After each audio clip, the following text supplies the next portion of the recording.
தேர்தலும் திரையும் இப்போது மக்களவை தேர்தல் வர ஆரம்பிச்சிருச்சு. ஸோ மக்களவை தேர்தலுக்காக தேர்தல் களம் சூடுபிடிக்க ஆரம்பிச்சிருக்கு. பரபரப்பாக போய்கிட்டு இருக்கு. எப்படி இருந்தாலும் இந்த தேர்தல் எவ்வளோ முக்கியம் அப்படிங்கிறத விஷயங்களை முன்னிறுத்தி நிறைய திரைப்படங்களும் வந்திருக்கு. தமிழ் படம் மட்டும் இல்லை, ஹிந்தி அதே மாதிரி பிற மொழியிலேயும் தேர்தலை மையமாக வச்சு நிறைய படங்கள் வந்திருக்கு.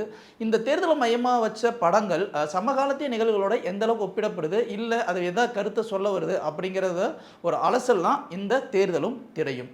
தேர்தலும் திரையும்ல இன்னைக்கு நாம் ஃபஸ்ட்டாக பார்க்க போகிற படம் 2015ஆம் ஆண்டு இயக்குனர் சுசீந்திரன் இயக்கத்தில் வெளியான பாயும் புலி. இந்த படத்தில் விஷால், சமுத்திரகனி முக்கியமான ரோல் பண்ணியிருப்பாங்க. யாருக்கும் தெரியாமல் என்கொயர் பண்ணுங்க.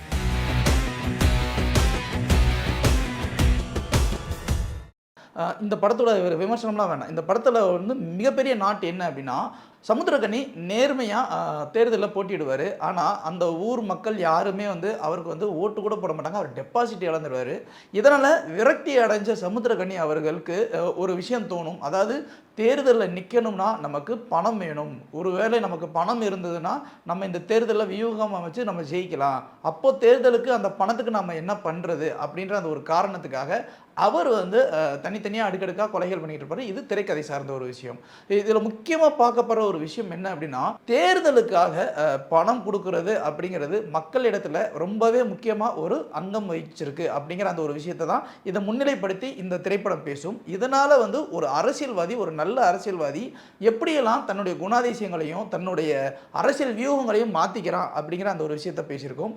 இது எதுக்காக இப்போ சொல்ல வரேன்னா, பொதுவாகவே வந்து மக்கள்கிட்ட ஒரு பிரச்சாரம் வரும். அதாவது தேர்தல் சமயம் வருது, யாருமே வந்து உங்கள் ஓட்டுக்கு காசு வாங்கிட்டு ஓட்டு போடாதீங்க, அதுக்கு நோட்டாவுக்கு போடுங்க அப்படிலாம் சொல்லுவாங்க.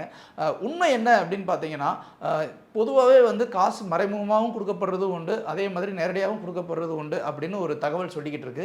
எது எந்த எப்படி இருந்தாலும் காசு வாங்குறதுனாலையோ இல்லை ஒரு நல்ல தலைவரை தேர்ந்தெடுக்காதனாலையோ தலைவருடைய குணங்கள் கூட மாறுறதுக்கு வாய்ப்பு உண்டு அப்படிங்கிறத இந்த ஒரு படம் தெரிவிக்குது. இதன் மூலமாக சமூகத்துக்கும் நிறைய சீர்கேடுகள் வரும் அப்படிங்கிற ஒரு விஷயத்தையும் இந்த படம் முன்னிலைப்படுத்தி சொல்லுது.